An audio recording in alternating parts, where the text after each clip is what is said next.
Sometimes they did not play well. They actually tried hard tonight. I thought that was nice to see that they put in a little bit of an effort. So Mike Pegues, guys, they're probably on their way out. What would you do here, Steve? How would you go about rebuilding this Louisville program and getting back to what it was, where they're competing for national titles and ACC titles? Well, I think number one, you just got to find the right fit. That's why, and I know nothing about from the coaching who Louisville really wants, but that's why I thought Kenny Payne would be a great hire because of a couple reasons. Obviously, he played there and he was a really, really good player there.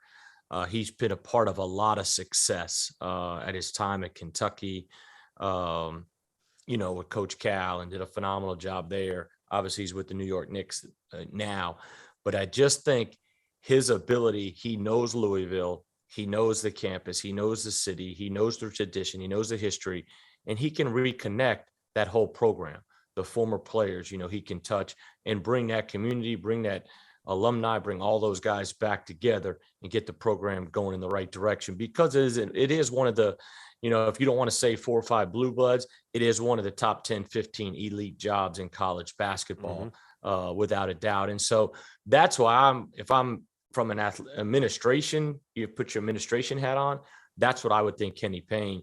But obviously, a sitting Power 5 head coach, if he doesn't get the job, 2 or 3 guys I'm sure are targeted right now to go in there. But it's got to be somebody, I think, that understands Louisville and their tradition and what it's about, and that can bring those guys. Let me ask you together. this, Steve. Let me ask you this. You mentioned sitting head coaches, right? Why would you go if you're in a place and you're having success and you're at a good job? Why would you take Louisville knowing what is hanging over the head of that program for the next 2 or 3 years, right? Knowing that we still don't know what they're getting from the NCAA. I think that's sometimes why they end up, you want person A and you want person B and C. But if you're aligned with your administration, you can't put a price tag on that. If your family's comfortable in a situation you're at and you got alignment from above, why would you want to leave if you're still at a place where you can compete, for championships? If your personal life is really good, there is no reason to rock the boat from that standpoint, unless it's just a no-brainer situation. And so that's why sometimes you have the trickle-down effect to where, man, A doesn't want to leave, B doesn't want to leave, C doesn't want to leave, and now I got to go to D or E. All right, Ashton, I'm the Louisville AD, right? I'm hiring you, giving you a 4-year contract.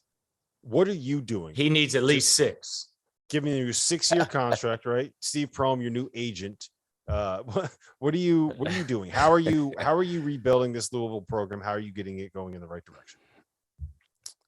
I love the Kenny Payne hire and what Coach Steve said, but ultimately, I think they need to get a recruiter, somebody that can get guys, whether it's transfers or whether it's high school guys. You talk about Louisville and you just think of the Russ Smiths, the Terry Roziers, the Earl Clarks, Terrence Williams. I mean, we can go Montrezl on and on. Montrezl Harrell. We can go on and on. Terrence Jennings, about guys, the amount of talent level that they've had through the years, with guys that were just role players, like not even the top guys, but guys that were big time high school guys that ended up going to Louisville, that ended up being role players that won championships for years and years. So ultimately, yeah, I think Kenny Payne being at Kentucky and just, playing there as well would be really good. But ultimately, they got to get the best recruiter. I think that's just unprecedented what Louisville has produced, for years now.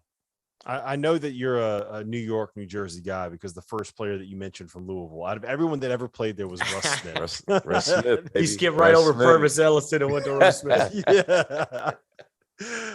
New York Gauchos legend, Russ Smith. My guy. But let's not forget, that's what got him in trouble. What turned this thing south wasn't the NCAA concerns. It was the NCAA concerns that made, they just started losing recruits. So it's not like Chris Mack wasn't getting it done. I mean, he was getting it done when he started. But when these sanctions started coming out and the rumors started coming out, it's like Miami. We go back a couple of years, Miami was rolling.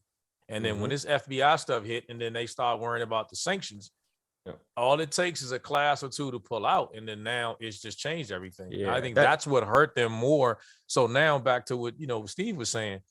if I'm secure in my job, it's going to take for them to go get the person they want. If it's not Kenny, they're going to have to give this person like a 7-year deal and just guarantee them. But the problem you have is, Steve, and I ask you this if you agree, the problem you're going to have is whoever you give the job to, they get some momentum when they start. You have to take advantage of that momentum right from the jump. So if you're sitting here worrying about sanctions, you got to be delayed on the sanctions coming, and that slows you down, and you still can't get the players you need by the second year. It's over.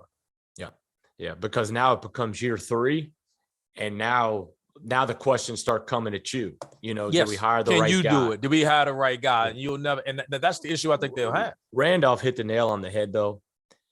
And all of us have been at that level. You know, Wake, Iowa State. If you miss one class, It's over. that can change. You know, whether guys leave early, whether guys you just missed on guys. If you miss one class at the teams you're competing against, that's a big deal. That's a huge deal. And they had Bryce Hopkins committed. He's a hell of a player now. You know, he's at Kentucky. He ended up going to Kentucky. They had a couple other guys decommit from them. Now, I don't know all the intricacies on why they decommitted, but they did. Like Randall said, they had some good players committed that ended up decommitting, you know, from their program. And if you miss one class, it's very, very tough to get it back. And now the momentum starts going another way, because the first thing you got to do when you get a job, man, especially if you're rebuilding, is you got to get that momentum as quickly as possible going in the right direction and get your foundation built. So see, this is why I go with Kenny Payne here, and why I think he's a no-brainer. One, he brings every level of player back into the fold, right? Everybody loves Kenny Payne. Who doesn't love Kenny Payne? He's a Louisville guy, right? So you get all of the people from the Denny Crum era and the Rick Pitino era, and everyone's coming back together with this group, and there it's one Louisville family again. Two, I don't think that you're going to get someone that is good enough to be at the level that you would want. Like, I just don't see Mick Cronin going. I don't see Eric Musselman going. I don't see Nate Oates going. I don't see any of those guys taking that job at this point with what's hanging over the head of that program, especially when you consider you don't know who your boss is going to be, right? No one's going to go to any job when you don't know who your boss is going to be if you're at a good job. It doesn't matter what. All they've done is got people paid. That's all it's doing is getting people extended, because nobody's in their right mind is going to take a job and don't know who the damn the president and AD going to be. Like, stop. Yeah. So the sanctions, have the sanctions come out yet? Have the sanctions? No. Do they have? No. So there's so many questions around that program. But if I can't get Kenny Payne, if I'm an AD, I am probably, because Mick Cronin's had success. He's been there. He's from Cincinnati. He's been at Louisville as an assistant. He had been at Murray State. He understands the landscape of the state of Kentucky from a fan base, from how it works there. I'd really say, all right, we got to figure out a way to get this done.